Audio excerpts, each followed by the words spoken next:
Guys, Martin here from Big Boy Plants, and in this video we'll talk about the bird's nest fern or Asplenium Nidus. See, I have two varieties of this plant here with me.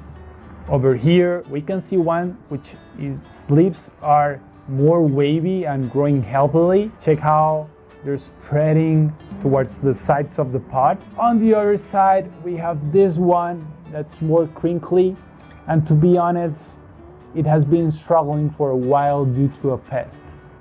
Well, that's part of the process, right?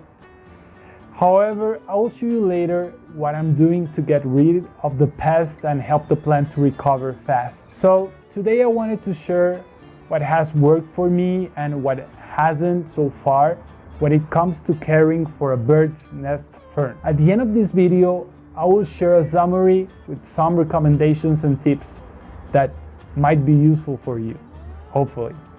Alright, so let's get started.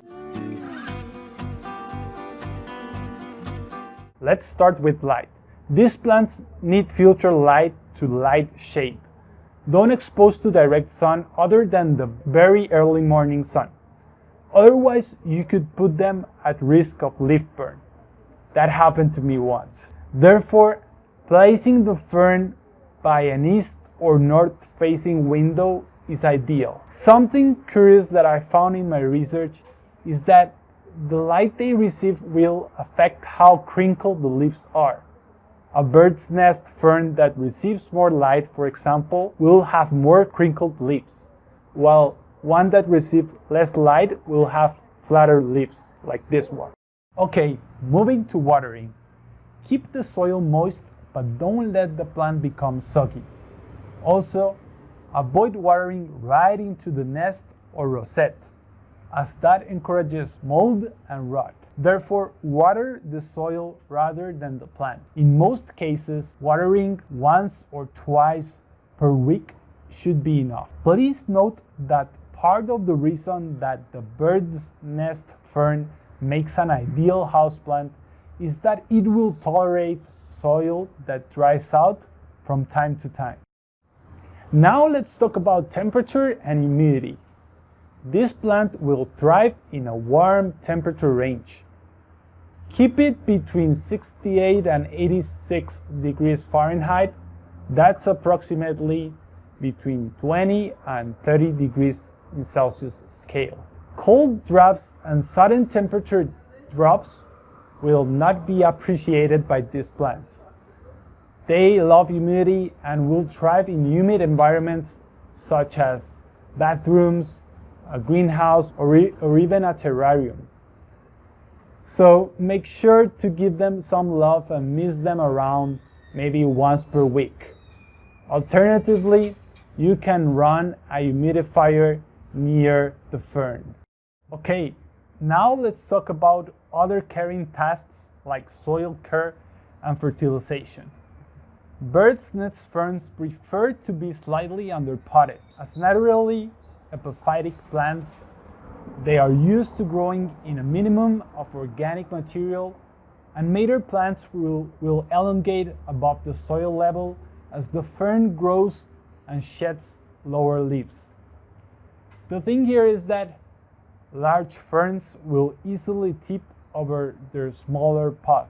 When repotting, usually every other year, use the next pot size up and refresh the compost. During the growing season, that's between April to September, fertilize about once a month with weak liquid fertilizer. It is recommended that you don't add fertilizer in the rosette or nest. Withhold any fertilizer during the winter, when most plants are in their resting phase, also known as dormancy.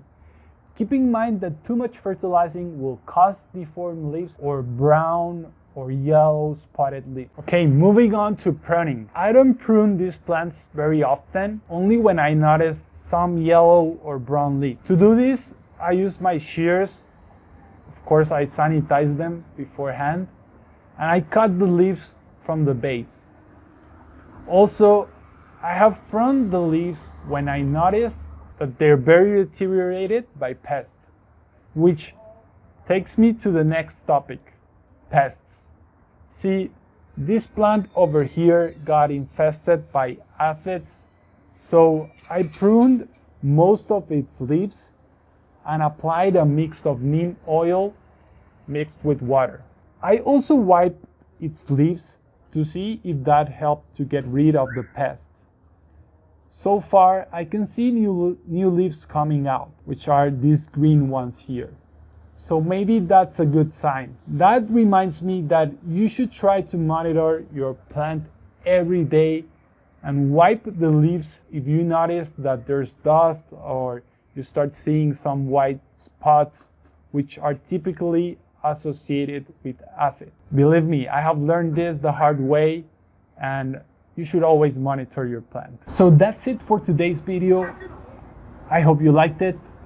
I hope these tips are useful and that you can start applying them to take care of your bird's nest fern. If you have any comments, suggestions, or additional tips, make sure to post them below. I'll check them out. And of course, I'm learning here with you guys. I'm a newbie in this plants world. As you can see here, some of my plants are struggling, but that's also part of the process of learning and improving every day. If you like this video, give us a thumbs up. That will help us a lot. And also subscribe and turn on the notifications so every time we release a new video, you can check it out right away. Also visit our site, bigboyplants.com. That will help us a lot to keep pumping new content every week. And I hope to see you next week with a new video. Until next time, happy planting.